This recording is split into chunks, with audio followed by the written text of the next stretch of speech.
Have you ever wondered what successful brand owners do that's so different from the majority who fail? Well, this video has that answer. If you miss this step in your journey, you might not even realize it until 2-3 years in, but you've ruined your chances at real scale and of building a big famous startup that everybody envies. This silent task has helped me to build a successful e-commerce fashion brand over the past 10 years, and it's a critical first task that I undertake the second I join one of the 100+ startup teams that I've worked with.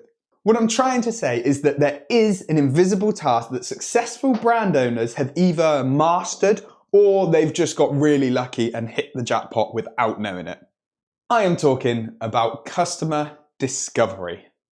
In this video, you'll learn how to actually build the right thing, how to find and talk to your perfect audience, and how to build a feedback system that means you're always the customer's favorite brand.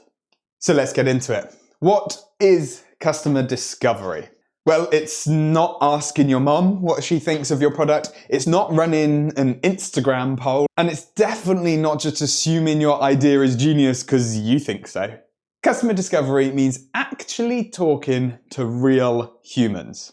It's about getting face-to-face or Zoom-to-Zoom with potential customers, asking smart questions that reveal their problems, and figuring out if the thing in your head is actually a thing that people need in the real world. The end goal of customer discovery is to work towards product market fit.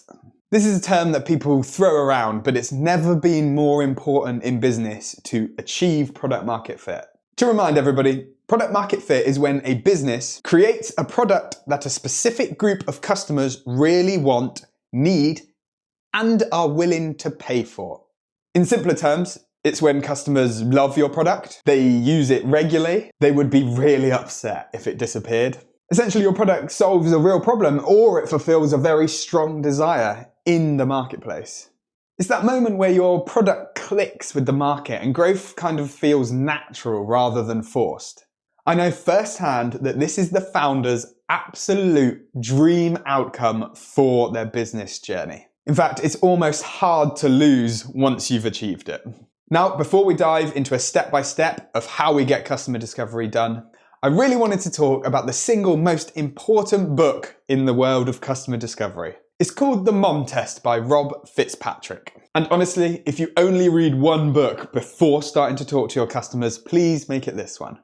Here's the big idea. You can't trust your mum, or anyone else in your life for that matter. Because when you ask people things like, do you think this is a good idea, or would you use this product? They'll lie, not maliciously, just politely, to avoid hurting your feelings. Rob Fitzpatrick teaches you to ask questions that focus on your customers' past behavior rather than their opinions. Just a couple golden rules of customer discovery.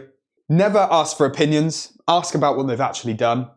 Talk less about your idea, talk more about their life, their struggles, their habits. Look for facts and not compliments. I hear it often when founders ask their audience questions like, would you use an app that fixes this? The audience already know the answer that you want to hear. And because most people are nice, deep down, they will give you a yes rather than a no.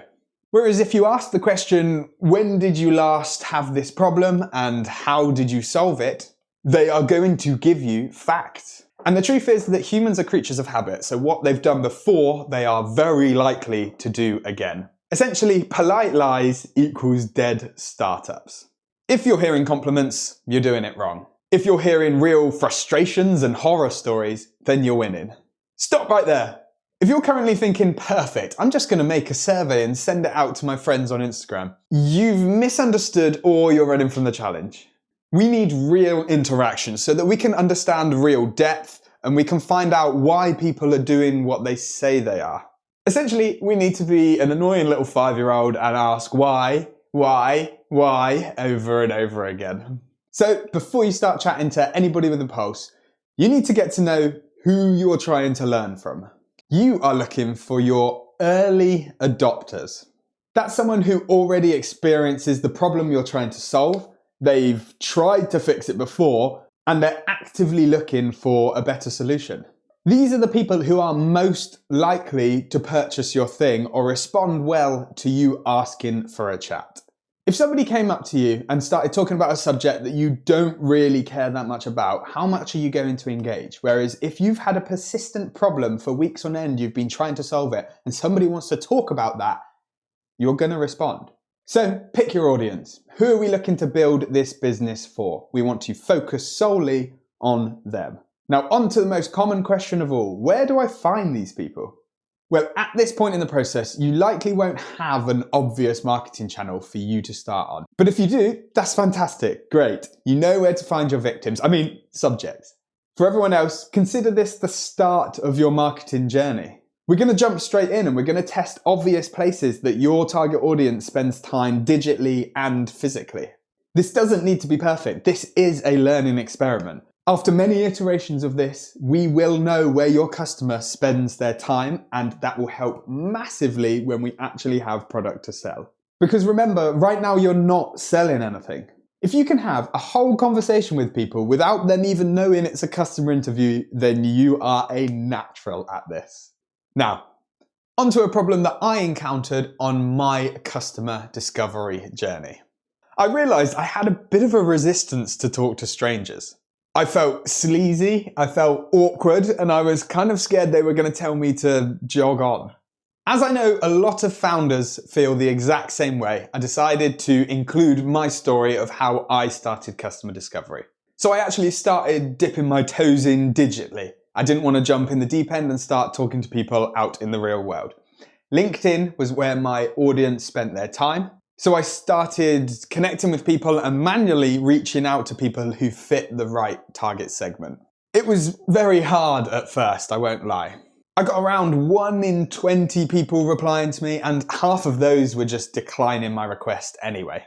I quickly toughened up and stopped seeing it as a rejection because it's really not a personal rejection. I've asked people for their time, they don't want to give their time for a stranger for no reason, so I moved on. And I quickly realized that it's a numbers game. So with this maths, I had to reach out to 20 people a day and only get 1 meeting booked in every other day. I really slogged away at this for a while. Once I got my first few conversations, my confidence started to grow. I started to learn who to reach out to and how to do it.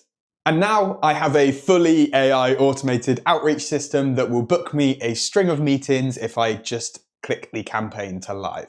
I'm not saying this is the easiest way to do it because it's really not. If you know your audience spend time in the real world at the gym or a specific club or a certain type of conference, then go there. You'll manage to have 10 real life interviews all in one day and you'll be off to a fantastic start. But for those that face the same problem that I did at the start of my journey, you may need to take baby steps. Okay, on to how to actually run a great interview. Now, don't overthink this. You're not hosting a TED Talk, you're not pitching your product, and you're not allowed to talk about your solution in general. Seriously, I need absolute silence. Here's what to do when you get talking to somebody. Let them know that you're doing research and this isn't a sales pitch. That's really key up front. Put them in a mind frame that you're just here to learn from their great experience. After this intro phase, we'll move into asking some of these magic questions. Can you walk me through the last time you experienced X? What did you do to try and solve it? What was frustrating about that process? What was the impact of this problem on your day-to-day? If you had a magic wand, what would the perfect solution look like? And then you shut up and you let them talk.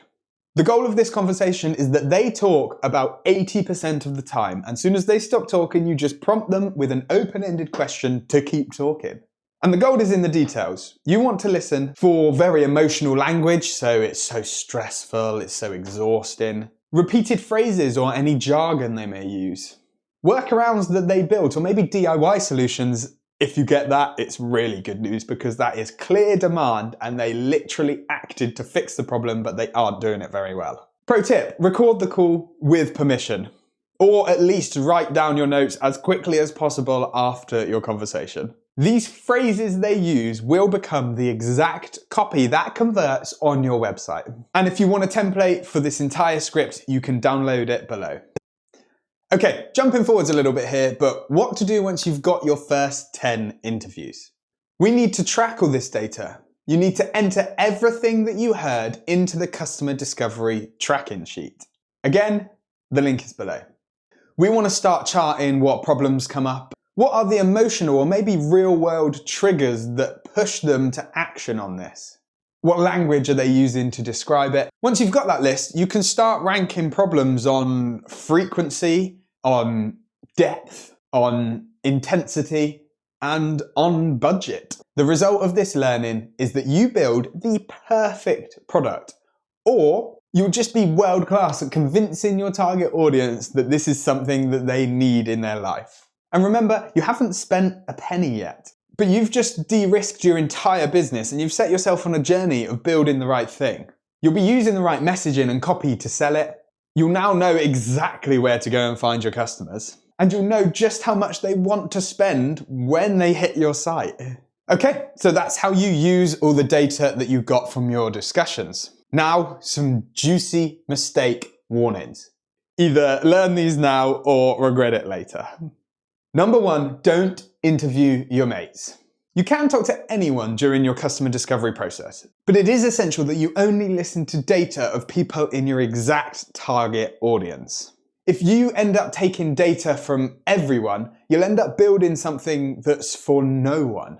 Stay laser focused on your target audience and don't let anybody outside of that influence your decisions. Number 2, don't lead the witness. Asking, would you use a product that... Obviously they'll say yes. It doesn't mean they've bought it before or they'll actually pay for it now. Number 3, don't just talk to nice people. Number 3, don't just talk to people who say nice things.